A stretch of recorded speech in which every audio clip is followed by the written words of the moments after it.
Hi, everybody, and welcome to Overthink. I'm Ellie Anderson, your host, and I'm very excited to be here today with my colleague, Dr. Paul Hurley.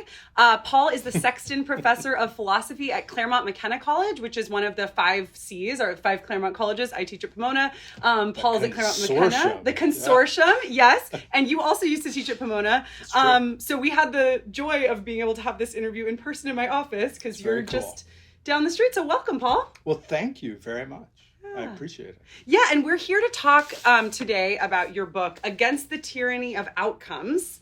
I was really excited to see this book come out because I know you've been working on it for a while, and in fact, you had, and I mean, as any good book, as should be the case with any good book, and I had seen you give a earlier presentation of it through like our Works in Progress group.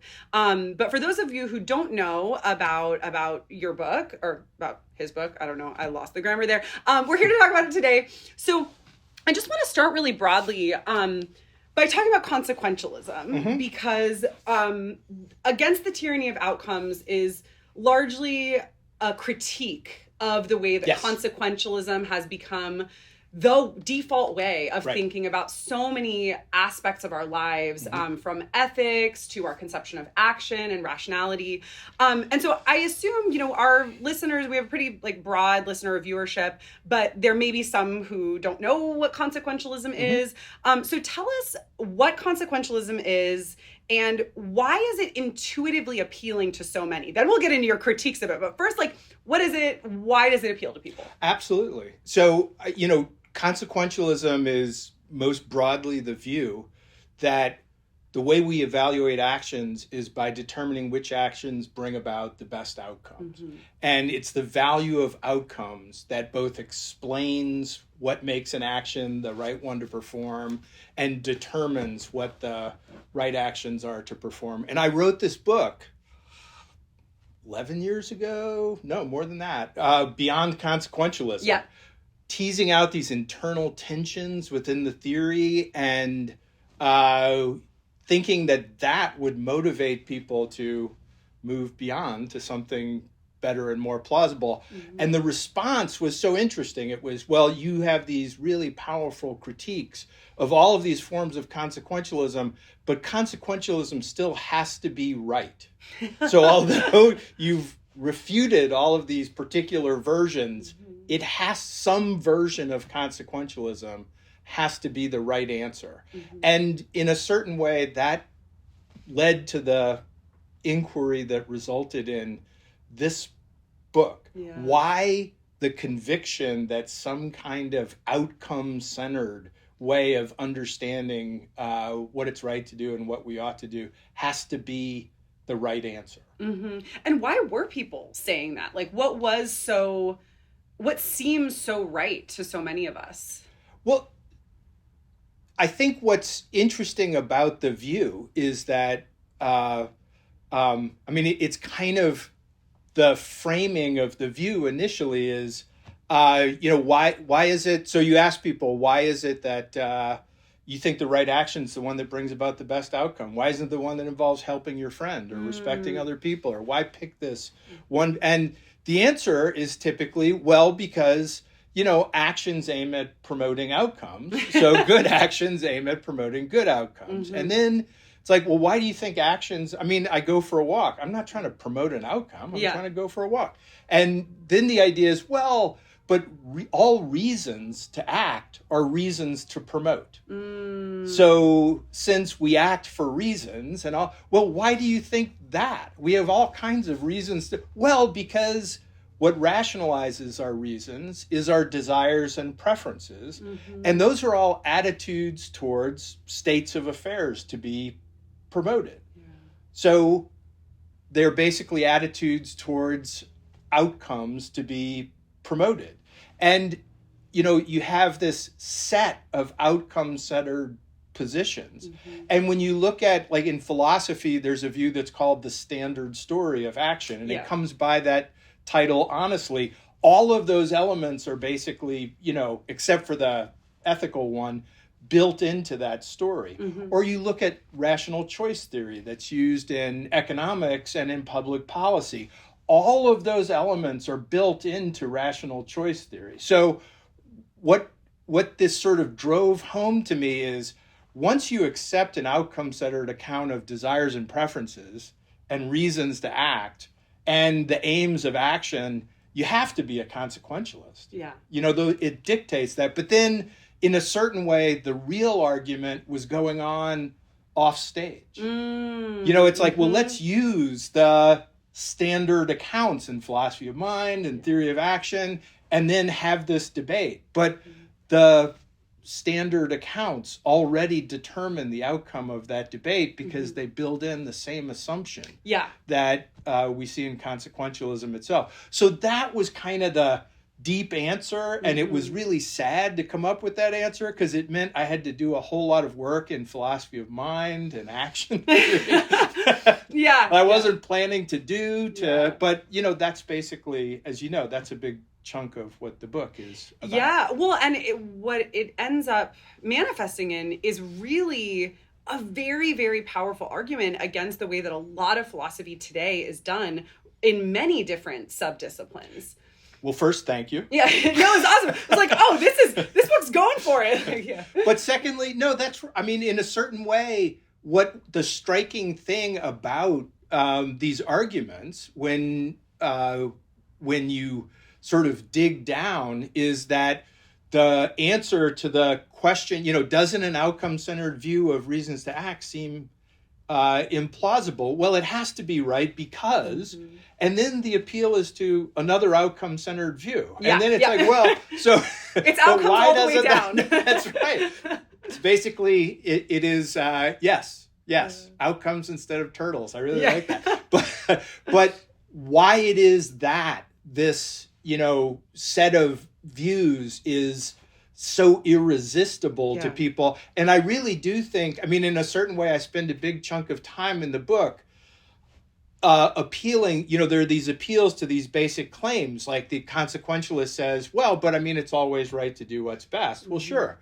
Well, but best is a property of outcome, so it's always right to do what brings about the best outcome. So consequentialism just follows, and it's like, well, it's always right to do what's best, but, isn't the point that we usually have in mind when we talk about what's best is what's best to do. And what's best to do is what we have compelling reasons to do. Yeah. So isn't that really an intuition that relates moral judgments to rational judgments? Yeah. And has no implications in support of consequentialism at all. And then that's sort of a template for how these arguments work, is that there's a really plausible claim that doesn't support consequentialism at all. And then consequentialists smuggle in sort of an outcome-centered interpretation of that claim. Yeah. And say, see, so you have to be a consequentialist. And if you don't get the hijacking move, it really seems compelling. Yeah, no, absolutely. And I think you helped me to see that in a clear way, because I think,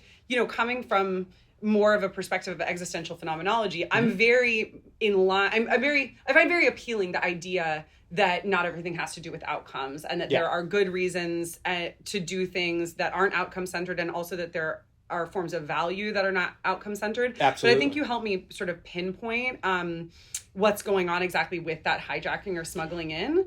And there's both, as you talk about, in the book, there's both ethical and non-ethical forms of consequentialism. But I think the most familiar form of consequentialism to maybe many of our viewers will be utilitarianism. Yes. This idea that, really does come out of ethics, that what is good is what maximizes whether happiness or pleasure, usually some form of that depending on the form of utilitarianism.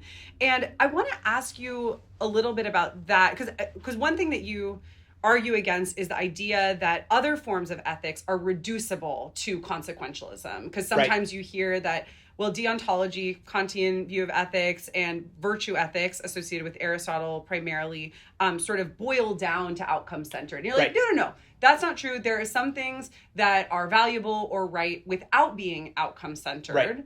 And so I'm curious to hear you say a little bit more about that. Like, for instance, you talk about the value of helping a friend. Like, why is it that helping a friend doesn't need to be outcome centered, and what does that say about the insufficiency of utilitarianism specifically and or consequentialism generally? No, I mean that's a really nice way, I think, of framing the question. So there were a couple of, what you were alluding to earlier is this kind of like consequentializing argument. It's like, no, we can package any view you have in mind as a form of consequentialism. The consequentialists say. So a big part of the second chapter is trying to show why, in a way that would be very amenable to existentialist phenomenologists, that the idea that you can somehow separate an action from the reasons for undertaking it and treat the action just in terms of the outcomes that it produces and not understand it as in part constituted by the why it is that you're undertaking it. That the consequentialist, again, pulls those apart and then says, oh, we can do anything. And it's like, but, that's not a remotely plausible view. Aristotelians, Kantians, you name it, all reject that view. Once you make that subtle distinction, it's really easy to make that kind of argument you're talking about. But that's a completely implausible distinction. And, with something like friendship, I find that, it's such a powerful example because it's even kind of hard to think about. Imagine somebody who said, well, you should maximize the number of friendships overall. So if you have a sick friend, scrape them off and aim for, the back, because that's really, they're like a friendship sink, and you should be, or you should maximize the number of your friendships or everyone's friendships or et cetera. It's like, well, but that's not even how to think about what makes friendship valuable. It's this rich relationship that involves various kinds of expectations of being there for each other and supporting each other and etc. And it's manifested in all kinds of reasons, to help people when they're down, to support them in their projects, to etc.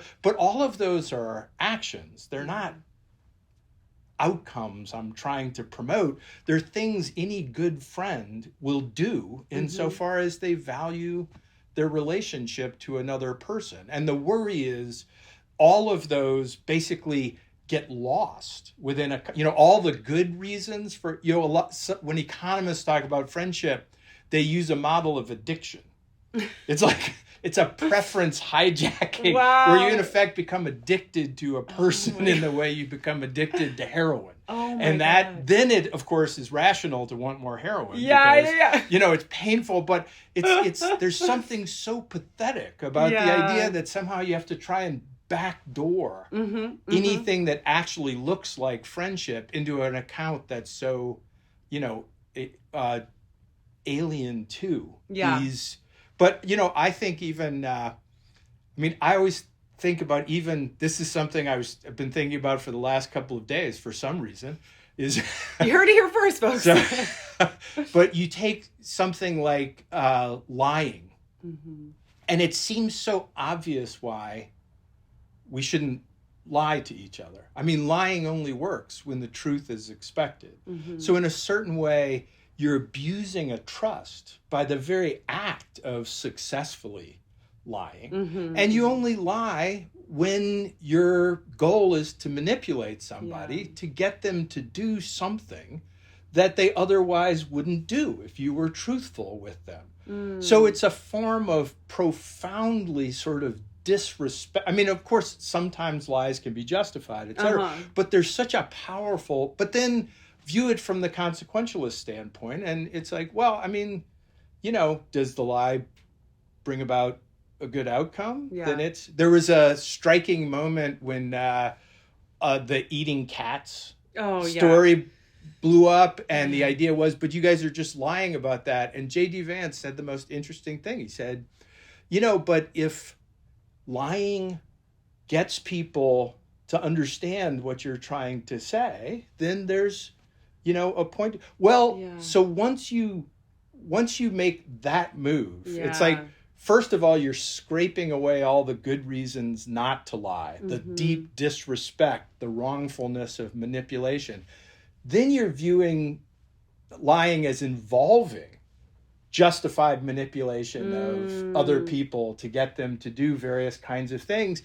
And the successful outcome is to have people believe things for reasons that don't actually support their truth. Yeah. So the goal is this deep inauthenticity in your target audience.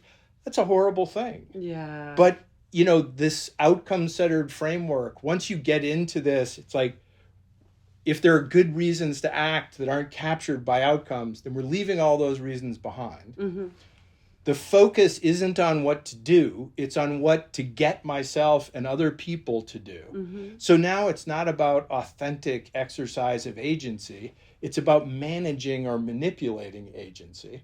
And since we can't get you to do things for the right reasons, we need to come up with the wrong ones, that are going to get you to act. So there's alienation, there is manipulation, and there is sort of deep inauthenticity that's sort of baked into that kind of outcome-centered framework. Yeah, and that outcome-centered framework. Yeah. Like the tyranny of outcomes, as you say. Yeah, and I think when you're talking about the tyranny of outcomes, of course, your argument is primarily geared towards philosophy today and how it has let itself be driven by the tyranny of outcomes or ruled by the tyranny of outcomes. But of course, there's a broader story that you also bring in a bit, and I think is very relevant to today's society, which is how our society is also ruled by a tyranny of outcomes. And I think this is, you could say it's a very American thing or an Anglo-American thing, and maybe that's like why we see it come up so much in Anglo-American philosophy. But you mentioned like economics works this way. In your book, you also talk about tort law working this way. Democracy. I was thinking, justifications for democracy. Yeah. And I was actually, a very pregnant theme. Absolutely. And I was actually thinking too about the example that you use about voting and how some people are disincentivized from voting because the idea is, well, it's not going to change the outcome, right? And that's a wrong way of thinking about participating in a democracy. So I'd love to hear you talk a little bit about how you're perceiving the tyranny of outcomes. When you mentioned friendship, I was also thinking about like online dating and that sort of gamification, because I feel like this claim about the tyranny of outcomes also can be used against the gamification or sort of, I don't know if pragmatism is the right word, but just like a straightforward, I don't know, we could just say outcome-centered reasoning in our society in general, and whether there are sort of specific examples. Maybe you want to talk a little bit about voting or other things, like places where this comes up. Yeah, I mean, it's one of the reasons why I start out in the preface with, like a hypothetical student. And the idea is the hypothetical student comes in with all of these ideas that actually are really good ideas. And in the course of taking courses, is disabused of all these ideas. It's like, no, that you might think that we have good reasons to vote because we have good reasons, each of us, to secure the conditions for just and respectful, et cetera, interaction. That involves the government being accountable to us. So we each have reasons to participate in that accountability. So we all have reasons to vote. But then, they go into their intro economics class and it's like one of the first things they hear is the marginal utility of voting is zero. How, it's rational to do it, maximizes your utility. Yep. Your vote never matters. So it's almost never rational to vote. And then, of course, even economists say, well, but then, of course, if you're in a democracy, the whole thing falls apart. So now we have to force people to vote. It's like you're going to have to pay $250 penalty in your taxes if you don't vote, or et cetera. But of course, that's basically conceding that on their model, you just have no reason to vote unless you're being threatened. Or we have all these public service ads that say, no, your vote really does matter, when actually we don't think it does. Look at Bush v. Gore. What if those 250 people wouldn't have voted, et cetera, et cetera? Yeah. But of course, those are just the exception that proves the rule for the economist. Yeah. So we have, I think, very good non-outcome centered rule are reasons to, we want to be free. We want to have our privacy respected. We want to be independent of the arbitrary will of other people. a state is necessary to secure that, so we each have an obligation to have a state. If it's going to secure that, it's got to be accountable to us. Voting is how we hold that state accountable. So of course, we each have an obligation to participate. So in the economist sense, our votes don't matter, but in the deep sense of our obligations to justice and community, etc., it matters very much that each of us votes. And I think in lived experience, if you look for it, you can see these kinds of, schizophrenic elements showing up throughout society, where even in the lying case, we have people who think it's fine to lie. We have people who are horrified by the idea that people lie to each other, but the dominant model is the one that undermines our traditional reasons for thinking it's bad to break promises and manipulate people and lie to them and and I think the lying case for me has been something I've struggled with a little bit in teaching Kant to undergrads too, because he, as a deontologist, doesn't think that we should lie, right? Like you can't apply the question of lying doesn't stand up to the categorical imperative. But I feel like one way I've been tempted to explain that to students, knowing that it's wrong, because I've been falling into this consequentialist tendency, is to say, well, if everybody lied, then, like you alluded to before, there would be no distinction between lie, or there would be an insufficient distinction between lies and truth, or at least insufficient processes of verifying what's a lie versus a truth, and then society would fall apart. But that's a consequentialist argument, and so it doesn't really hold up. Right. And so, I actually think, that's it's such a good example because, the people who I tend to follow in thinking about Kant are people like Shauna Schifrin or Barbara Herman, who basically, in the same way that you can kill somebody without murdering them, say in self-defense, you can utter a falsehood without lying. So if you're in a job interview and somebody says, "So, are you planning to have kids?" Well, that's an illegal question. That's an exactly, HR and that's the point. But now, if I say you can't ask me that question, then they'll say, "Oh, I'm so sorry," and then you won't get the job. And if you say, "Yes, I am," it's a big part of they'll say, "Oh, that's wonderful," and then you won't get that job. And in those kind of cases, on this understanding of Kant, the idea is, no, it's actually perfectly warranted to utter a falsehood because it's perfectly appropriate not to let somebody use your commitment to the moral law as a tool to treat you as a mere means. And in those cases, uttering a falsehood is like killing somebody who's going to kill you if you don't. Murder is wrong. Lying is wrong, but uttering a falsehood in those kind of cases is not wrong, just like killing in self-defense is not wrong. But of course, that then suggests that there's this strong presumption against doing it that is only kind of defeated in these specific, the murderer at the door or the job interview, where you rightly said, but that's illegal. But the point is, people ask those questions all the time. And if you say you can't ask me that question, they'll say, "Oh, I'm so sorry." But then that you're not going to get the job.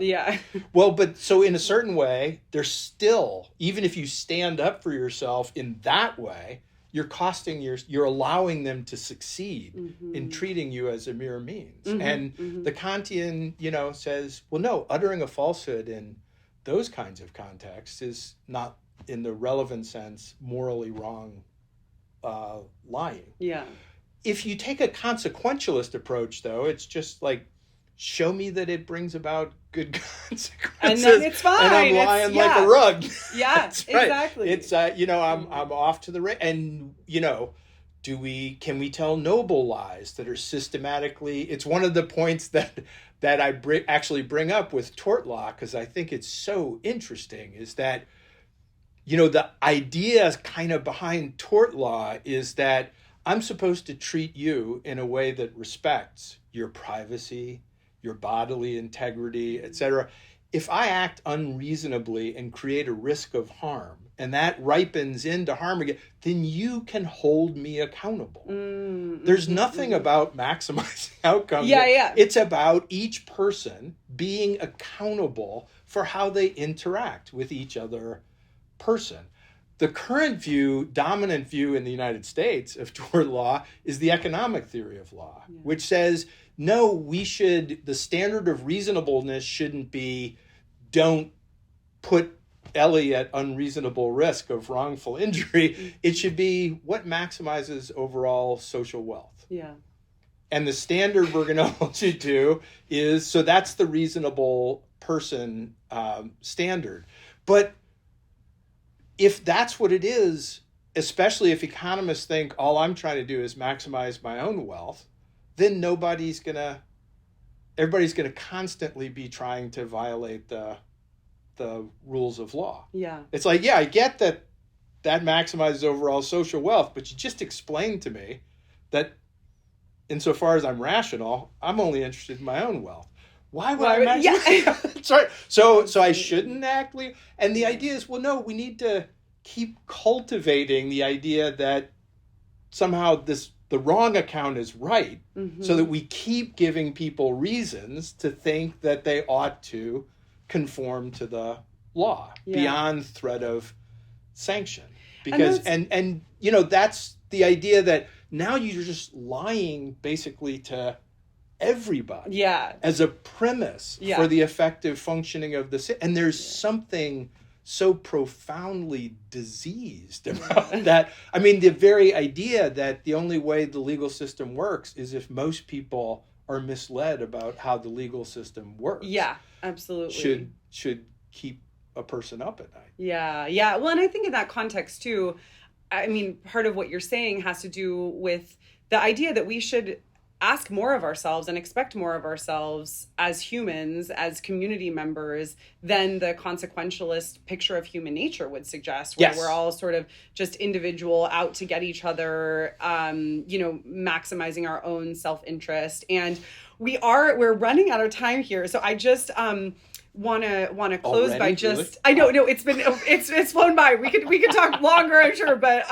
we are shockingly I have like so many more questions here, but I want to just like invite you to end on the note of sort of what you would like to see, because I think part of what's interesting to me about your approach is that you're not saying, well, if we think about consequentialism as being, or if we think about outcomes as being sort of what our reasons, desires, actions are centered around, then we end up with this sad picture of human nature. So then we have to supplement that sad picture with some, I don't know, metaphysical or even religious conception of humans as we're better than that. And so I want to end by asking you, so you offer an alternative to that. What would you like to see for those of us who are going about our everyday lives as valuers? What would you like us to see differently? How would you like us to live? Just a small question in moving away from consequentialism. Like a small last question. Well, I do think in a certain way, what I'm trying to show is there's a sort of gestalt shift that has been brought about through this shift to, we're encouraged by the tyranny of outcomes not to look at what excellent reasons are for acting and interacting with other people, but at how it's best to get ourselves to act to bring about the best outcome. And that kind of managerial or manipulative attitude towards the self is, I think, the source or the cornerstone of most of the bad things that come out of this sort of account. So that return to a really authentic understanding of the self. What are we asking? What we have good reasons to do. And how do we answer those questions? By looking at what's really important, what's really valuable, treating people with respect, respecting their privacy, nurturing friendships, etc. These are all the valuable things. gratitude, compassion, beneficence, etc. Each of these has its own sort of deliberative structure of reasons for acting and interacting with people. We've been sort of encouraged to put all of that on the side and just ask, how is it best to get ourselves to act to bring about the best outcome? Where searching for good reasons is supplanted with providing myself with reasons that will get me to do what achieves some socially beneficial result.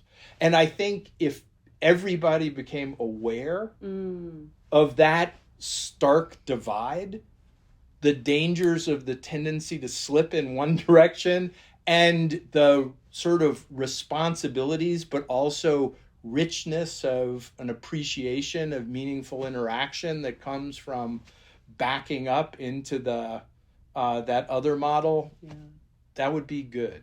Excellent. Well, on that note, thank you so much. This has been Dr. Paul Hurley joining me talking about his book, Against the Tyranny of Outcomes. Thank you all so much for watching, and thanks so much, Paul, for being here. Thank you, Ellie. This has been so much fun. Thank you.